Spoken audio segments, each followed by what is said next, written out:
So welcome back. It's Louisa Munson from Feel Good Astrology, and I'm just having a look at the groom's charts now. If you saw the episode before, I was looking at the brides, and I checked out her charts against the 4 dates. Now I'm going to check his charts against the 4 dates, very much over the same criteria to see how many more links he has to these particular potential wedding dates and what quality of those links are they. We had a lot of really good quality links in her charts. Let's see if it's the same with him. So let's bring this on now, shall we? So let's add this in and take it from there. So like I said, this is where we were at the end of the last episode. There were 2 dates that seemed more beneficial for the bride, though to be fair, these 3 from the 2nd, 3rd and 4th of December all seem very, very strong. The 9th of November, not so strong. So let's see what's going on in his charts and see if we can get any closer to finding their perfect date. So here's his chart in the middle in blue. Again, this is a synastry chart. This is the synastry chart for the 9th of November at sunset in Hawaii, which is what they're hoping for. Now you'll see instantly that there's a lot more connections, I think, in his charts, if I'm not mistaken. And Saturn is actually crossing his ascendant, which is interesting. That was one of our signs, a slow moving planet crossing an ascendant. But in our marriage research, it was Saturn that seemed really important. Now in our bride, Chiron was. And if you remember quite a while ago in the Venus playlist, I was talking about the Magi astrologers who really they love Juno in marital and couple astrology, but they also really revere Chiron. And so I think this is a really significant step for both of them. I really like actually that the at sunset in Hawaii in this 9th of November, the angles are almost the same, but just moved on for his chart. But anyway, yeah, so Saturn is in a very strong place over his ascendant, showing a big change in his structure and possibly in how he identifies himself, obviously as a non-married man to suddenly being in a married relationship. Saturn is also in a conjunction with Chiron. If you remember, that was one of the things that we noticed going on in the charts of people at the time they were falling in love. And, these aspects here aren't going to be changing anytime soon. They're very slow moving aspects. In fact, he's got quite a few slow moving aspects. So for instance, here, Pluto is right in between his Saturn and Jupiter, really showing that's not going to be moving anytime soon. It's a very significant thing.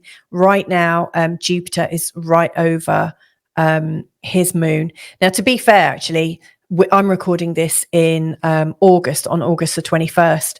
And, this is on the 9th of November. So Jupiter's position will be different by a few degrees, no doubt. I love the fact that we've got Juno in a conjunction with his Pluto, which seems strong. And we've also, on the day of the 9th of November, we've got the Sun and Mercury in a conjunction with Venus, Mercury and Neptune. And then we've got Mercury in a conjunction with the Sun. So there's a lot of contacts. But if you remember, so these are all the sort of connections, but the links that we're really interested in are the ones really with Juno, with Saturn, and with Venus, and a little bit with Chiron and Pluto and Neptune probably as well. So anyway, I've said he's got 12 links because there's 1, 2, 3, 4, 5, 6, 7, 8, 9, 10, 11, 12. There's 1 crossing an angle, a Chiron 1, 2 Junos, a Moon, a Venus, 3 Saturn.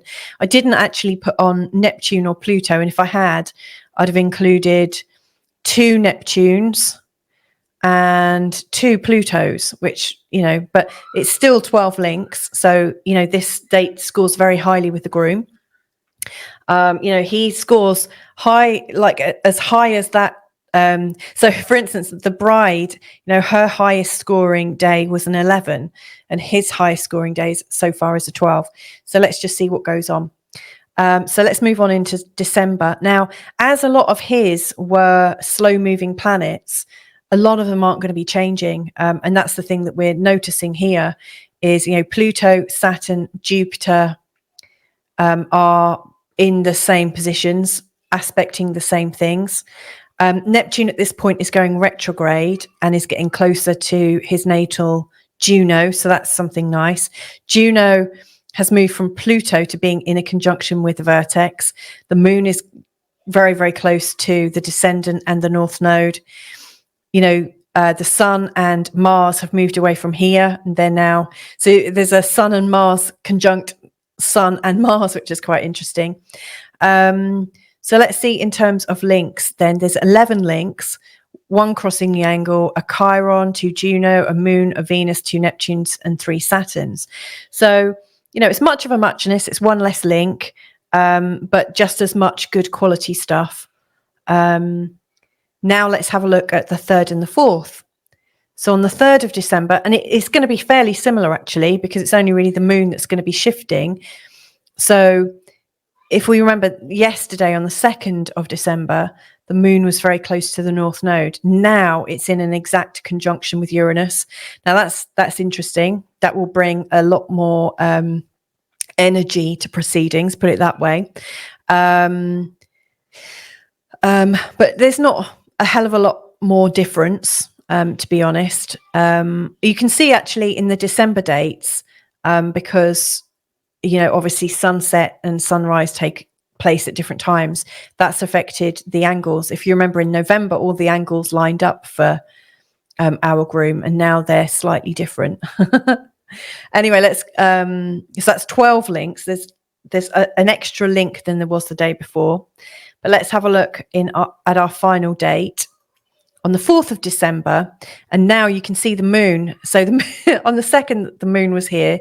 On the 3rd, it was right here.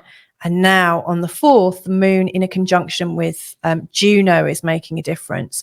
That makes it very romantic. And Juno's in a conjunction with the vertex. The moon is in a conjunction with the vertex. Juno's also in a conjunction with Pluto. The moon is also in a conjunction with Pluto. It's a very, very strong sign.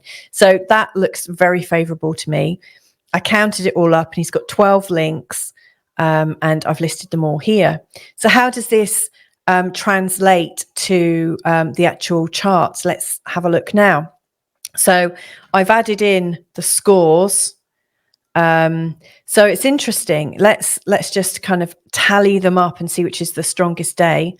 So the 9th, it's got 18 links between them to the actual date. The 2nd and the 3rd of December both have 21 links, and then the 4th of December looks the most promising. So it's a very interesting day because it's a changing day. There is a void of course moon, but that's at 3:50 in the morning, and I don't think they're wanting to get married then, so that should be okay. But Venus is also changing signs on that day. She might be in the sign of Libra, but she might also be in the sign of Scorpio, because that's where she's moving to next. But I also think that the moon's last aspect, which is trine Neptune, is very romantic. And I think it could create a really dream-like appeal. So, at the end of the day, if they fall out and whatnot, as they work through stuff, they might end up at quite a transcended position. It's important to pay a bit of attention with that trine to Neptune. I see it as being very, very beneficial because it's very spiritual, and I know both of them are very spiritual. But Neptune can also deceive us a little bit. So it's important that they, if they're going to choose this date, which looks very favorable for both of them, and it was on my short list of the 4 top dates, and it was the 3rd in the list. So it's pretty strong. What I would suggest is that they make sure they've got some tools on discernment, so that they can be really, really sure, because it might feel so romantic and so idealistic that they could fool themselves every now and again. But, ultimately, I think it's a fantastic date. So what I'm going to do now is leave them with the information. So I'm going to send these links to them so they can work through it themselves and that they can get back to me. And then hopefully I'll be able to report back. I don't know how long it will be. That, you know, they might want to make their decision slowly. They might want to make some changes, etc., etc. But I will report back which date they choose. And I have to say, I'm very excited. I'm very honoured that they put me in this process, you know, that they asked me to have a look. So anyway, I hope you found that useful in terms of how we come and arrive at the shortlist, and how then you might choose to compare it to the bride and the groom and then kind of add them up. I mean, it's up to you how you do the scorings. I could have weighted some of those. And in fact, I think I did in my own wedding chart. So for instance, you know, I said that Venus and Juno aspects were worth more than sun and moon aspects, or, you know, and I put an extra emphasis on Saturn aspects. So yeah, you can put in your own weightings when you're sorting that out, but that's the essential process that I went through. So anyway, I hope you found that useful, and I look forward to sharing the results with you in another episode soon. So sending you lots of love wherever you are in the world, and I hope you know, if you're getting married, I hope you're really enjoying the process of picking your date. Anyway, lots of love. See you in another episode soon. Bye for now.